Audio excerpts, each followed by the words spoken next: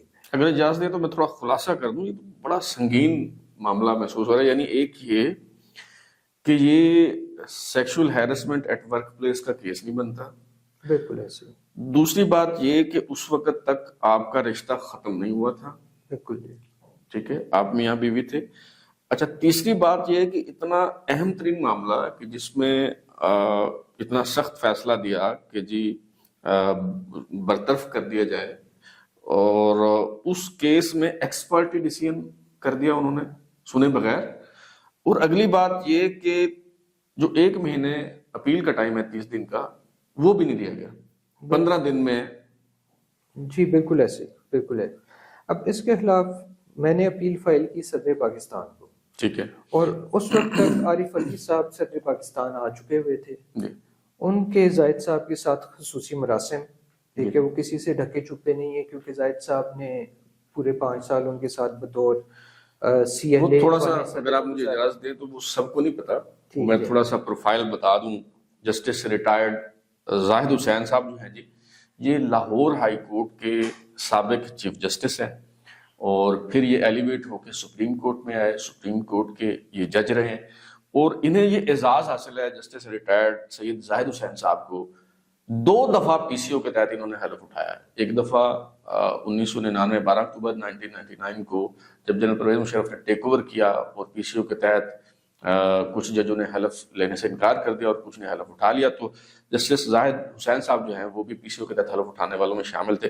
پھر اگین جب 2007 میں جنرل پرویز مشرف نے ایمرجنسی نافذ کی تو تب بھی سپریم کورٹ کے ایک بینچ کا فیصلہ موجود تھا کہ جی یہ ایمرجنسی غیر آئینی ہے اور کوئی جج پی سی او کے تحت حلف نہ اٹھائے، لیکن وہ چند جج صاحبان ججوں کی اکثریت جو تھی انہوں نے انکار کر دیا، لیکن جو چند جج صاحبان جنہوں نے پی سی او کے تحت حلف اٹھا لیا ان میں جسٹس ریٹائرڈ سید زاہد حسین بھی شامل تھے. بعد میں یہ ایلیویٹ ہو کے سپریم کورٹ میں آ گئے، اور جب سپریم کورٹ نے وہ اس ایمرجنسی کو غیر آئینی قرار دیا تو پھر یہ 2011 میں جو ہے یہ مستعفی ہو گئے. اور پھر جب صدر عارف علوی صاحب جو ہیں وہ صدر مملکت بنے تو یہ ان کے جو لا کنسلٹنٹ ہیں یعنی مشیر قانون، ان کے قانونی معاملات کے جو ہے وہ انچارج بنائے گئے.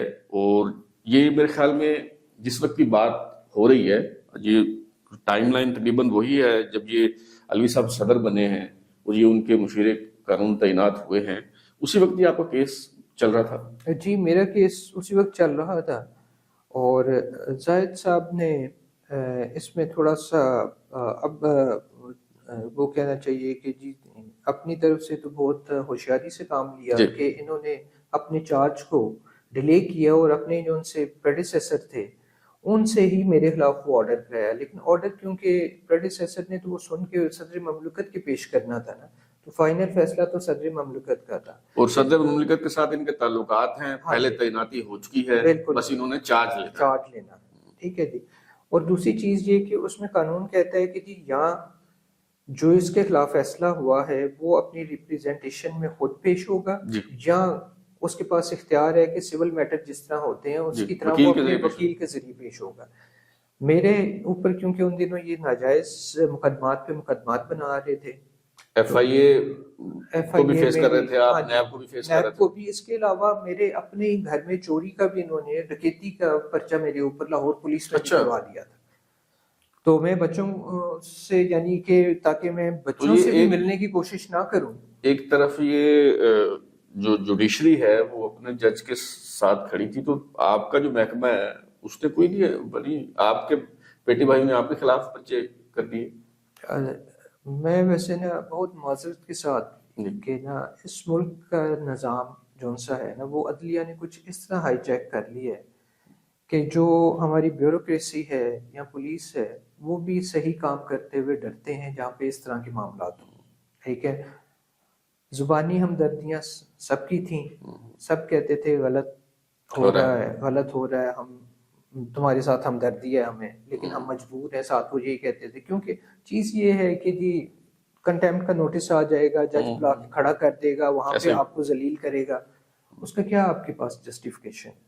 اچھا بہرحال وہ آپ بتا رہے تھے کہ آپ وکیل کے ذریعے بھی پیش ہو سکتے تھے. ہاں جی، تو وہ میں وکیل کے میرے پیش ہوئے وہاں پہ. شیخ سخاوت صاحب ہیں، بڑے سینئر ایڈوکیٹ ہیں سپریم کورٹ کے، تو ان کو انہوں نے انسسٹ کیا کہ نہیں یہ اگر خود پیش ہوگا تو پھر انہوں نے کہا کہ جی یہ تمام حقائق ہیں، یہ کیس نہیں بنتا، یہ غلط فیصلہ آیا ہے. لیکن انہوں نے صرف اسی بات کو بیس بنا کے ان لمنی میں without going into merits of the case ہماری وہ اپیل صدر پاکستان نے ڈسمس کر دی. اس بنیاد پہ ڈسمس کر دی کہ ذاتی طور پہ کیوں پیش نہیں ہوئے؟ ہاں جی، ذاتی طور پہ کیوں پیش نہیں ہوئے اس بنیاد پہ ڈسمس کر دیا انہوں نے. اور حالانکہ اگر میں نہیں بھی پیش ہوا تو آپ نے تو قانون کو دیکھنا ہے کہ قانون کے لوازمات پورے ہوئے ہیں کہ نہیں ہوئے، شروع سے آخر تک. یعنی جو قانونی طریقہ کار ہے اسے اختیار نہیں کیا جا رہا اور فیئر ٹرائل کا موقع نہیں دیا جا رہا. بالکل ایسے ہی ہے. اس کے خلاف ہم نے مارچ 2019 میں. اچھا یہ تھوڑا سا بتا دیں کہ یہ جو خاتون محتسب کا فیصلہ ہے اس کے خلاف اپیل کا فورم صدر مملکت ہی ہے، اور اگر وہاں سے وہ فیصلہ برقرار رہتا ہے تو پھر آپ کے پاس لیگل ریمیڈی کیا ہے؟ دیکھیں کیونکہ ہمارے پاس تو یہ میرٹ پہ فیصلہ ہی نہیں کیا گیا تھا، اور میرا جو فنڈامنٹل رائٹس تھے وہ اس میں کہ جی رائٹ ٹو فیئر ٹرائل وہ ساری چیزیں نہیں دی گئیں، تو اس کا پھر جو ہمارے پاس حل بچتا تھا وہ تھا کہ ہم ہائی کورٹ میں ریٹ پٹیشن میں چلے جائیں۔ تو پھر مارچ 2019 میں ہم نے لاہور ہائی کورٹ میں ریٹ پٹیشن ان دونوں آرڈرز کے خلاف پاس کی کہ جی یہ دونوں قانون کی سرین خلاف ورزی ہے، ایکس پارٹی آرڈر، اور اس کو دوبارہ ایکس پارٹی کو پھر زبردستی ایکس پارٹی بنا کے صدر پاکستان کی طرف سے کر دیا، اور وہ ساری چیزیں دیں۔ تو یہ لاہور ہائی کورٹ میں ملک شہزاد صاحب ہیں، محترم جسٹس ہیں ہمارے، تو ان کے پاس یہ مارچ 2019 میں یہ کیس لگا، ان کی مہربانی کہ انہوں نے اس پہ نوٹس کر دیا، لیکن ہماری ساتھ ایک تھی اسٹے کی اپلیکیشن تھی کہ جی جب تک اس مقدمے کا فیصلہ نہیں ہوتا تو ان دونوں انلیگل آرڈرز کو تب تک اسٹے کر دیا جائے۔ تو وہ اپلیکیشن 5 سال گزرنے کے باوجود آج تک پینڈنگ پڑی ہوئی ہے، اور وجہ آپ خود سمجھ سکتے ہیں کہ کیا ہے اس کی۔ کیا وجہ ہے؟ کیس لگتا نہیں ہے یا فیصلہ نہیں سناتے، کیا ہوتا؟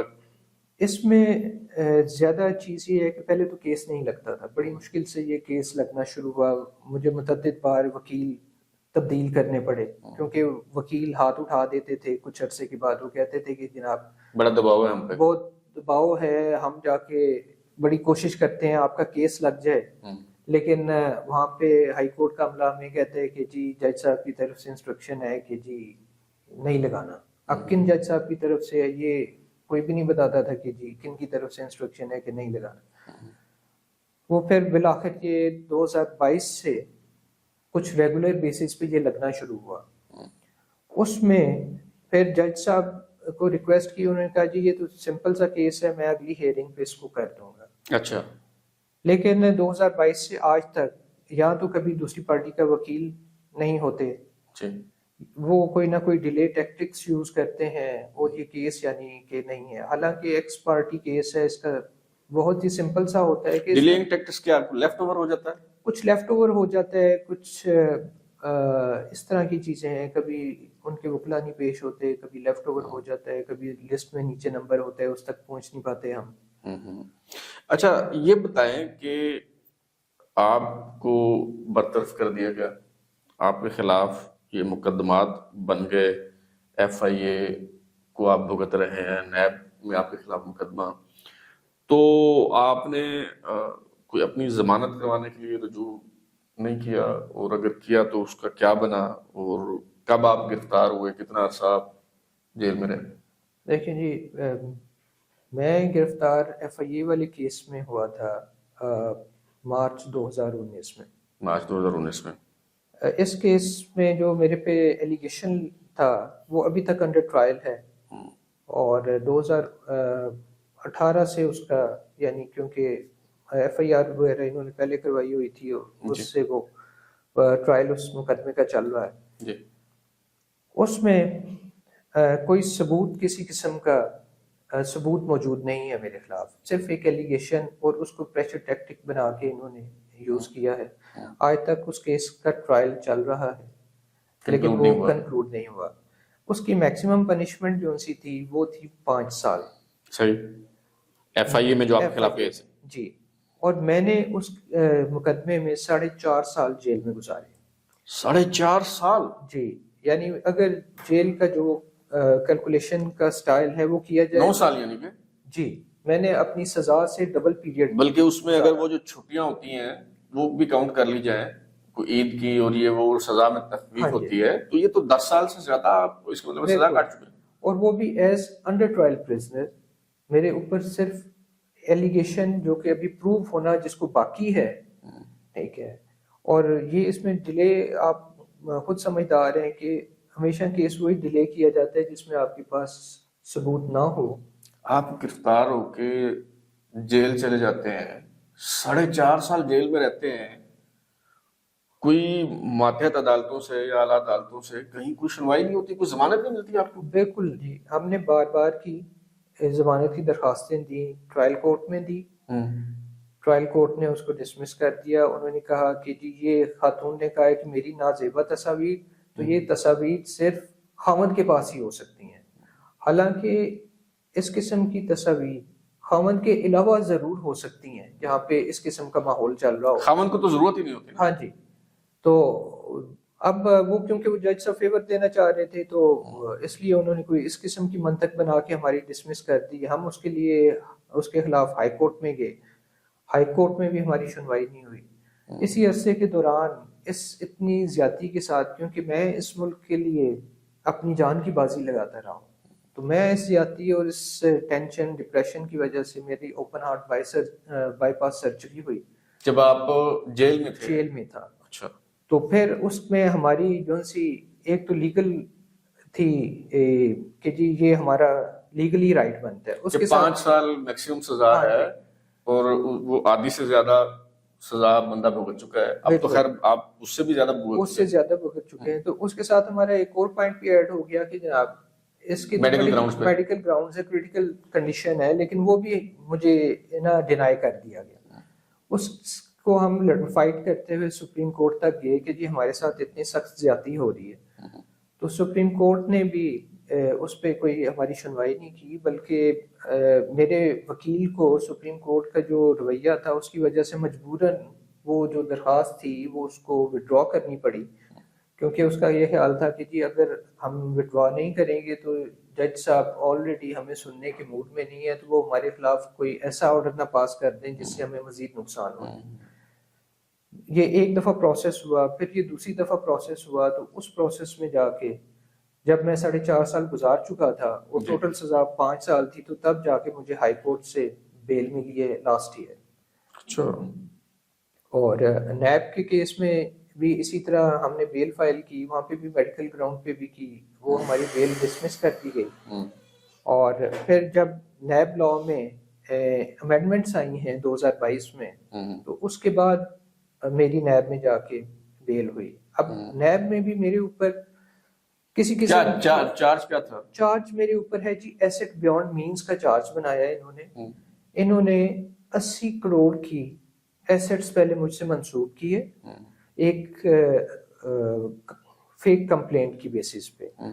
اس کا طریقہ کار ہوتا ہے کہ جی آپ اس کو ویریفائی کرتے ہیں کہ جی اس کمپلینٹ میں جو چیزیں لکھی ہوئی ہیں یہ کتنی درست ہے. انکوائری ہوتی ہے اس کی پہلے ویریفیکیشن سٹیج ہوتی ہے، اس کے بعد انکوائری ہوتی ہے. اس ویریفیکیشن میں کوئی چیزیں مجھ پہ جو انہوں نے ڈالی گئی تھیں، تو وہ کیونکہ میرے والد صاحب کی جائیداد تھی جو انہوں نے سب مجھ پہ منسوخ کر کے انہوں نے کہا کہ نہیں جی یہ والدین بے نامی ہے اور یہ وہ اصل ان کی سے پہلے کی تھی. اس میں سے اس درخواست میں سے کوئی چیز مجھ پہ ثابت نہیں ہوئی، اور میرے جتنے بھی کوئی اثاثے تھے قسطوں پہ 10 مرلے کا لیا ہوا پلاٹ، وہ آلریڈی میرے جو فیڈرل گورنمنٹ میں ہم ہر سال اثاثہ جات اپنے دیتے ہیں اس کے اندر وہ مینشن تھا ساری چیز. لیکن انہوں نے پھر بھی کیونککہ اس وقت جسٹس جاوید اقبال صاحب چیئرمین نیب تھے اور بھی ایک جج ہیں جی، ان کے اور زاہد صاحب کے بڑے کلوز خصوصی مراسم رہے ہیں، کیونکہ دونوں اسی دور میں جس دور کا آپ ذکر کر رہے ہیں جی بالکل پی سی او والے دور کا، تو اس دور میں دونوں اکٹھے تھے. تو انہوں نے ان کو فیور کرتے ہوئے میرے خلاف وہ ریفرنس بنا دیا. اور وہ ریفرنس کتنی مالیت کا ریفرنس بنایا؟ 88 کروڑ کا الزام تھا جی. وہ پھر اینڈ پہ اس میں انہوں نے جو ریفرنس بنایا وہ ٹوٹل انہوں نے بنایا 11 کروڑ کا. اچھا. جس میں 11 کروڑ میں سے 8.5 کروڑ کی بینکوں میں جو آپ کی جتنی انکمنگ آؤٹ گوئنگ ہوتی ہے وہ سب ڈال کے 8 کروڑ وہ تھی، اور اس میں 3 کروڑ کے انہوں نے وہ پلاٹس اور گاڑیاں جی کہ جتنی میں نے کوئی گاڑی خریدی بیچ دی ہے تو ان سب کو اکٹھا جوڑ کے وہ بنا دیا انہوں نے کہ نہیں یہ سب ہی ہے. اچھا. اس نیب والے کیس میں اپلیکیشن کس نے دی؟ وہ بھی انہوں نے دی؟ وہ بھی انہوں نے دی تھی. اچھا ٹھیک ہے. وہ بھی انہیں محترمہ نے دی ہوئی تھی، اور یہی والی ساری انہوں نے جو تفصیلات تھیں وہ ادھر سے ثابت ہوتا ہے کہ جو میرے خلاف مینٹیننس کا کیس انہوں نے فائل کیا تھا تو اس کے اندر بھی وہی ایسٹس وہی پوری اپلیکیشن لگی ہوئی تھی. وہاں پہ نیچے صرف ان کا نام لکھا ہوا تھا. نیب میں جو انہوں نے دی تھی وہاں پہ انہوں نے اپنا نام وہاں سے مٹا کے باقی چیز اسی طرح دے دی تھی. اچھا صحیح. بڑی آپ کے ساتھ یہ میں تو سن کے بڑا حیران اور پریشان ہو رہا ہوں کہ چلیں بوگس کیس بھی ہو جاتے ہیں، کوئی غلط فیصلے بھی آ جاتے ہیں، انہیں ریکٹیفائی کرنے کا ایک طریقہ ہوتا ہے.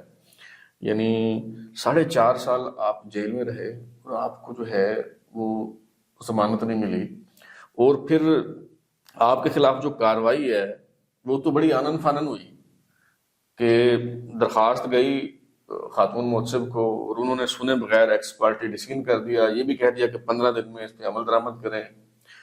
اور اس کے بعد آپ بتا رہے ہیں کہ جی مارچ 2019 میں آپ گرفتار ہوئے تھے اور ابھی تک یہ 2024 ہے اور آپ کی پٹیشن نہیں لگی، اس پہ کوئی فیصلہ نہیں ہوا لاہور ہائی کورٹ میں. بس یہ حقیقت آپ کے سامنے ہے قابل یقین ہے کہ اگر ہمارا نظام انصاف واقعی انصاف پہ اور اس پہ مبنی ہے جس میں کسی قسم کی کوئی نیپوٹزم نہیں ہے، تو جتنی تیزی کے ساتھ یہ میرے خلاف فیصلے ہوئے تھے اتنی تیزی کے ساتھ مجھے انصاف بھی مل جانا چاہیے تھا. لیکن آپ کیا سمجھتے ہیں کہ یہ جو اثر و رسوخ ہے آپ کے سابقہ سسر جسٹس ریٹائرڈ سعید زاہد حسین صاحب کا، یعنی ان کا سابق چیف جسٹس ہونا، Lahore high court supreme court کا جج ہونا، اس کی وجہ سے آپ کو یہ انصاف نہیں ملا، آپ کی سنوائی نہیں ہوئی؟ جی بالکل بالکل، اس میں تو کوئی دوسری رائے نہیں ہے کہ یہ بالکل اسی وجہ سے ہے. اب اس میں 2-3 چیزیں میں مزید ایڈ کرنا چاہوں گا. وہ یہ ہیں کہ جی زاہد صاحب خود ایک جج کے منصب پہ رہے ہیں، ان کو تو زیادہ قانون اور حق سچ کے ساتھ چلنا چاہیے تھا. میری شادی جو سی یہ محترمہ سے ہوئی تھی یہ 2003 میں ہوئی تھی، اور یہ جو حالات ہمارے آپس میں خراب ہوئے اب اس نیچ پہ پہنچے ہیں تو یہ 2016 میں یعنی بالکل اس نیچ پہ پہنچ گئے تھے. اب میں خود ایک بڑی شرم محسوس کرتا ہوں، ٹھیک ہے، اور آج تک کرتا ہوں کہ جی ہم تو یعنی میں بھی اور زاہد صاحب، ٹھیک ہے، ہم تو لوگوں کے مابین فیصلے کرانے والے لوگ تھے. تو یہ کتنی بدقسمتی ہے ہماری کہ ہم اپنے گھر کے فیصلے باعزت طریقے سے بیٹھ کے نہیں کر سکے. دوسری چیز ہے کہ چلیں نہیں بنتی کئی دفعہ میاں بیوی کی، اور 15-16 سال کی شادیوں کے بعد اس طرح کے اختلافات ہو جاتے ہیں کہ علیحدگی ہو جاتی ہے. اس کو کرنے کا ایک آنریبل طریقہ ہوتا ہے، ٹھیک ہے.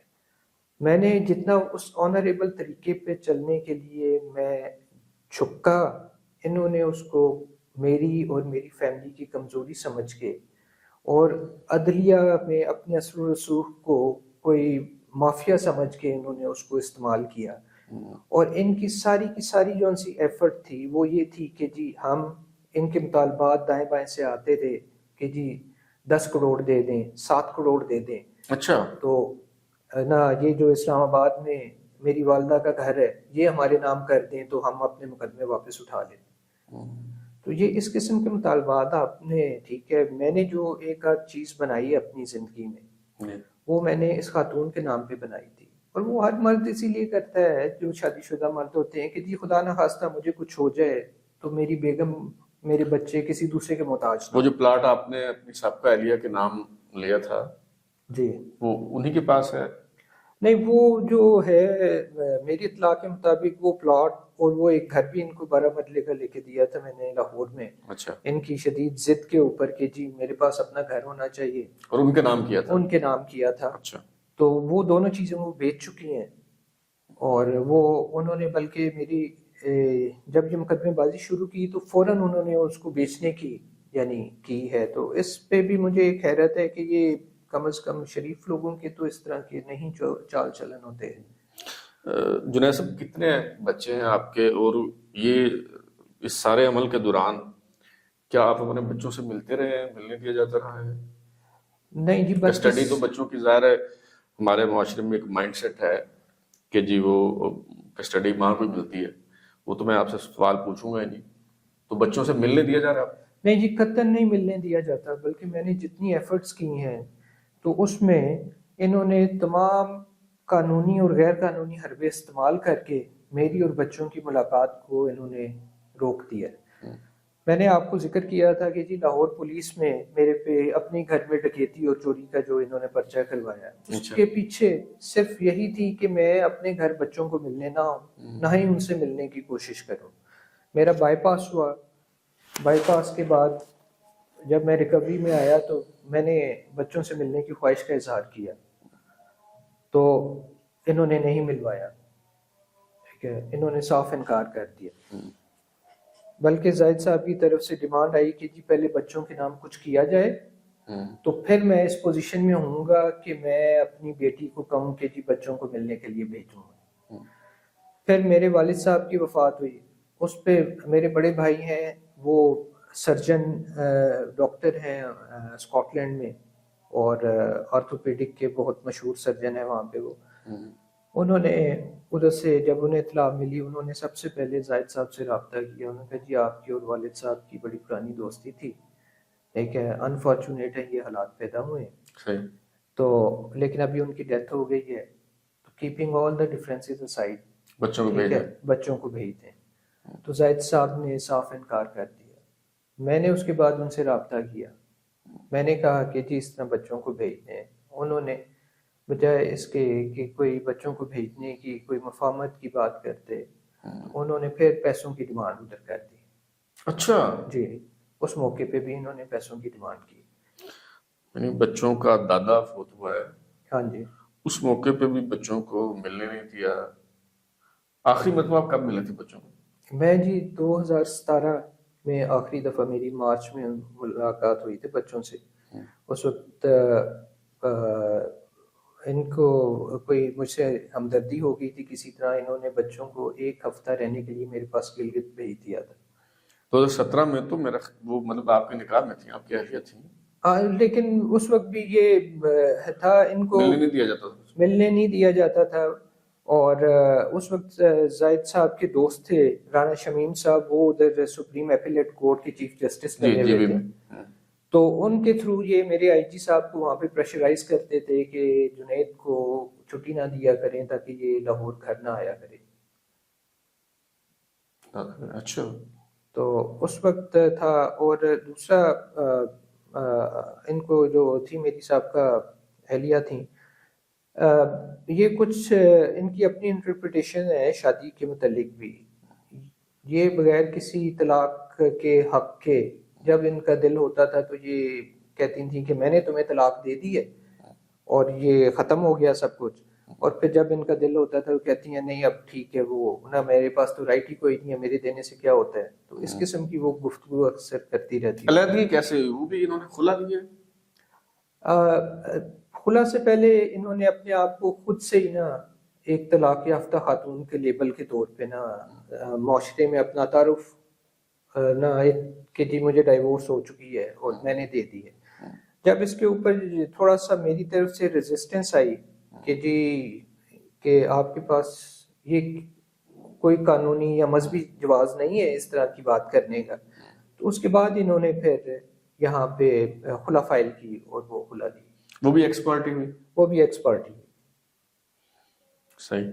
اچھا، 2017 میں آپ آخری دفعہ ملے، یعنی اب 2024 ہے، اس 7 سال میں بچوں کو نہیں دیکھا آپ نے؟ بات بھی نہیں کی فون پہ؟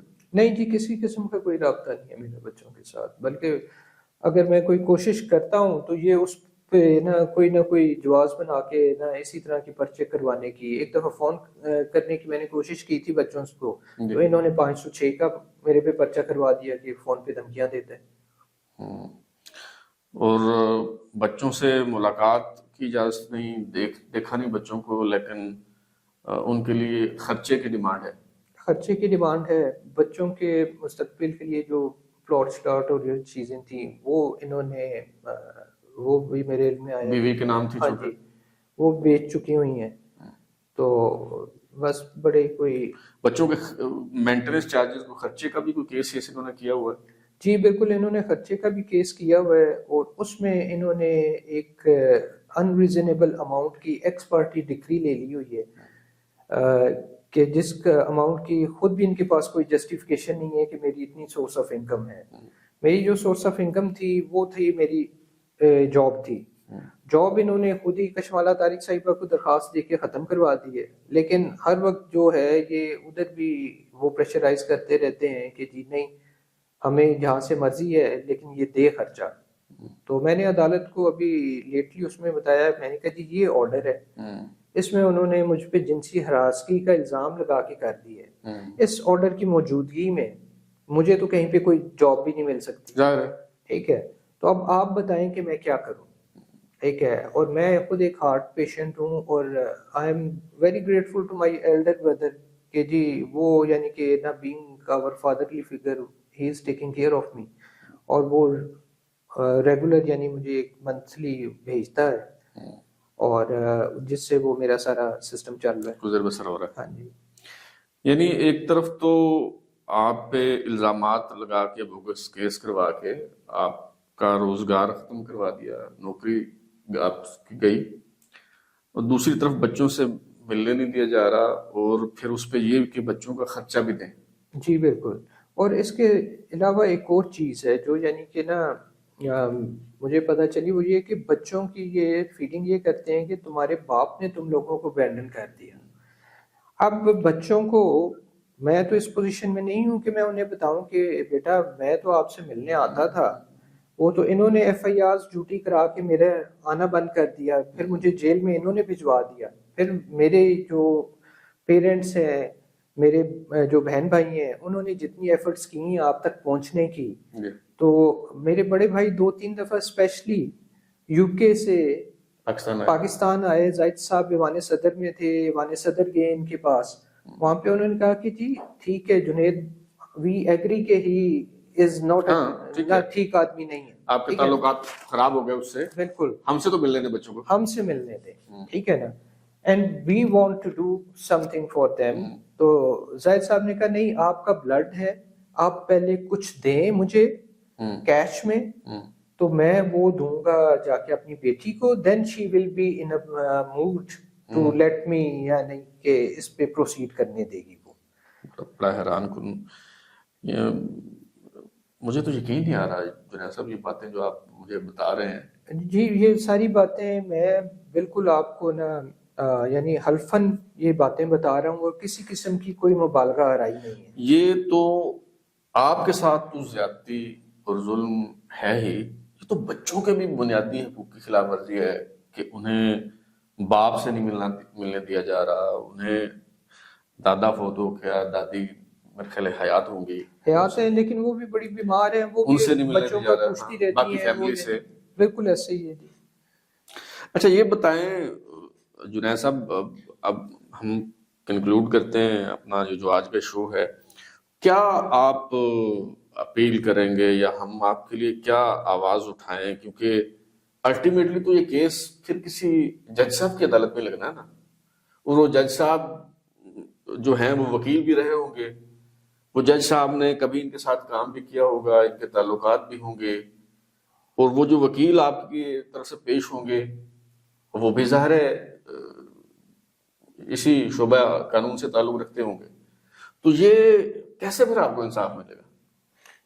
بلال صاحب, ہم عوام کے ٹیکسوں کے پیسوں سے تنخواہ لیتے تھے, تو ہم اس تنخواہ کو حلال کرنے کے لیے اپنی جان داؤ پہ لگا دیتے تھے, گولیوں کے سامنے کھڑے ہو جاتے تھے, حالانکہ اس میں کوئی میری اپنی ذات کا یا میری کسی فیملی ممبر کا نہیں ہوتا تھا مسئلہ جس کے لیے میں جا کے گولیاں کو فیس کرتا تھا.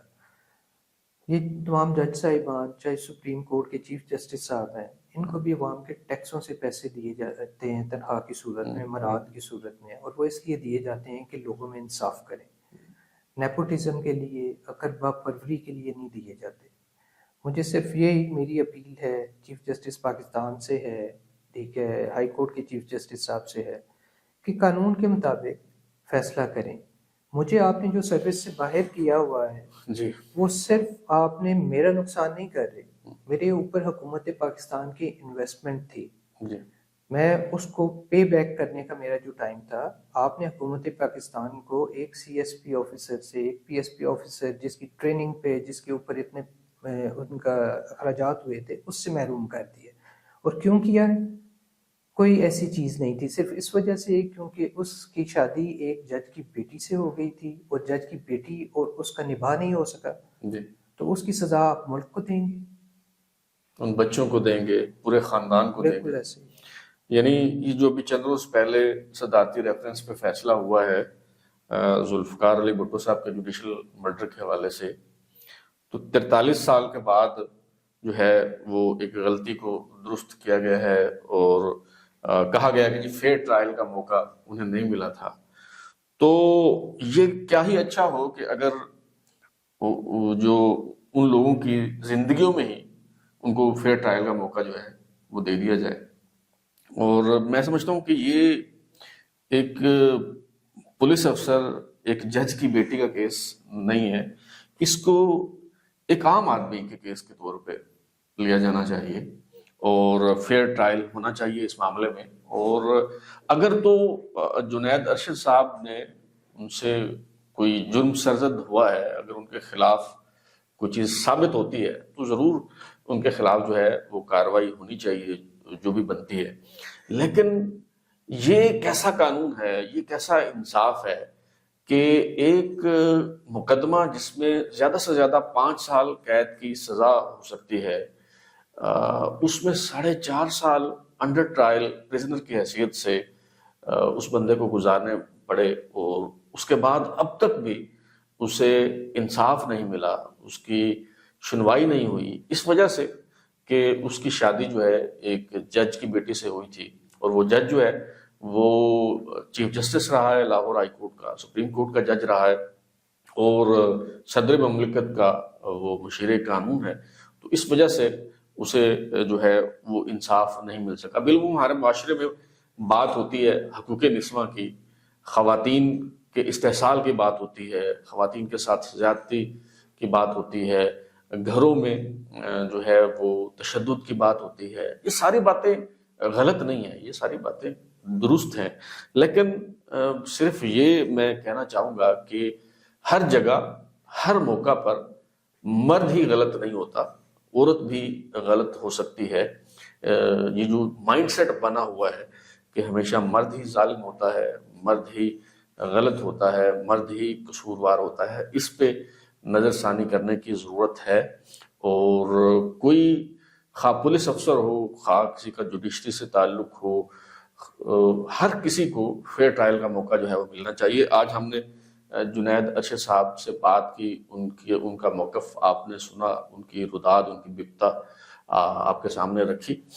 تو اگر جو جسٹس ریٹائرڈ سید زاہد حسین صاحب ہیں، یا ان کی دختر عائشہ سبحانی صاحبہ ہیں جو ان کی سابقہ اہلیہ ہیں، اگر وہ بھی اپنا موقف پیش کرنا چاہیں، اپنی صفائی میں کچھ کہنا چاہیں اور اس حوالے سے کوئی جواب دینا چاہیں، تو ہمارا یہ پلیٹ فارم بالکل حاضر ہے۔ میں ان کے ساتھ بھی اس طرح کا ایک پوڈ کاسٹ کرنے کے لیے تیار ہوں، وہ جو باتیں جنید صاحب نے کہی ہیں وہ ان کا جواب دیں۔ اور عدالتوں سے تو یہی استدعا کی جا سکتی ہے کہ اگر ایک ایسا کیس کہ جس میں ایک جج کی بیٹی انوالو ہے، اس میں تو زیادہ آپ کو احتیاط کی ضرورت ہوتی ہے کہ اس میں انصاف نہ صرف ہو بلکہ ہوتا ہوا نظر آئے، تاکہ جو عدلیہ کی ساکھ ہے وہ متاثر نہ ہو۔ اب تک کے لیے اتنا ہی، بلال کو اجازت دیجیے، اللہ حافظ۔